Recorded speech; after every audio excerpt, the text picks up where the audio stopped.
তুলে ধরলাম মধ্যনগর বাজার ব্রিজ, ঐতিহ্যবাহী ব্রিজ, এবং অনেক পর্যটক আছে এখানে আপনার ব্রিজ দেখার জন্য এবং নতুন পানি দেখার জন্য। তো আশেপাশে বিল্ডিংগুলো তুলে ধরলাম এবং আমার সাথে যারা কলিগ আসছে, আমার ভাই বন্ধু, সবাইকে তুলে ধরলাম। এই যে আমাদের বিপ্লব বাবু, বনজামাই, এই যে তাপস পাল,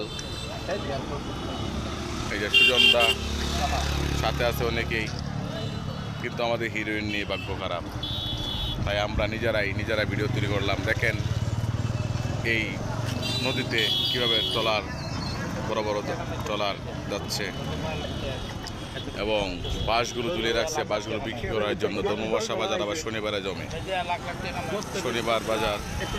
এটা হচ্ছে সাথে হচ্ছে থানাটা, থানা, এই দেখেন। আর এখানে দেখেন হাওর, চতুর্দিকে হাওর। তো এখানে অনেক পর্যটক আসে এই সময়ে, যেহেতু ঈদের দ্বিতীয় দিন চলতেছে আজকে, তাই এই ভিডিওগুলো আপনাদেরকে দেখার সুযোগ করে দিলাম। আশা করি টাকা থাকলেও ভিডিও দেখা যায় না, আসা যায় না, তাই আপনাদেরকে ভিডিওগুলো দেখার সুযোগ করে দিলাম। এবং আপনারা যদি সময় হয় তাহলে মধ্যনগর ব্রিজ ঘুরে যাবেন, এক সময় পাশে ঘুরে যাবেন, দেখে যাবেন। যদি ভালো লাগে থাকে মনোমুগ্ধকর পরিবেশ। আর সাথে আছি আমি সঞ্জয়।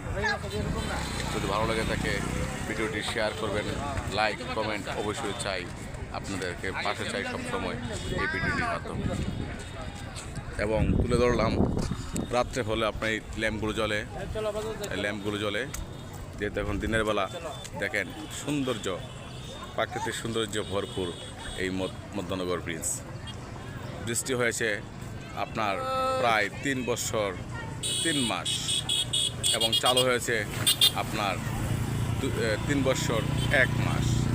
তো বৃষ্টি যখন ছিল না তখন আমরা আমাদের মতো যাত্রীরা ওই নদীর পার দিয়ে ফেরি নৌকা ছিল, ফেরি নৌকাতে 5 টাকা করে পার হতাম।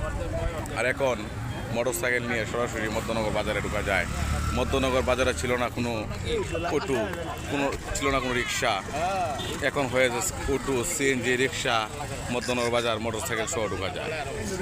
তো মধ্যনগর বাজার হচ্ছে আপনার শনিবারের বাজার। শনিবারে আসলে মানুষের জ্যাম। এবং মধ্যনগর থেকে আপনার টাঙ্গর হাওরে যাওয়ার জন্য অনেক বড় বড় ট্রলার, লঞ্চ আছে এখানে ভাড়া নেওয়ার জন্য 20 থেকে 25,000 টাকা। তো যারা যেতে চান মধ্যনগর থেকে টাঙ্গর হাওর ভ্রমণ করতে চান এই উপলক্ষে, তারা মধ্যনগর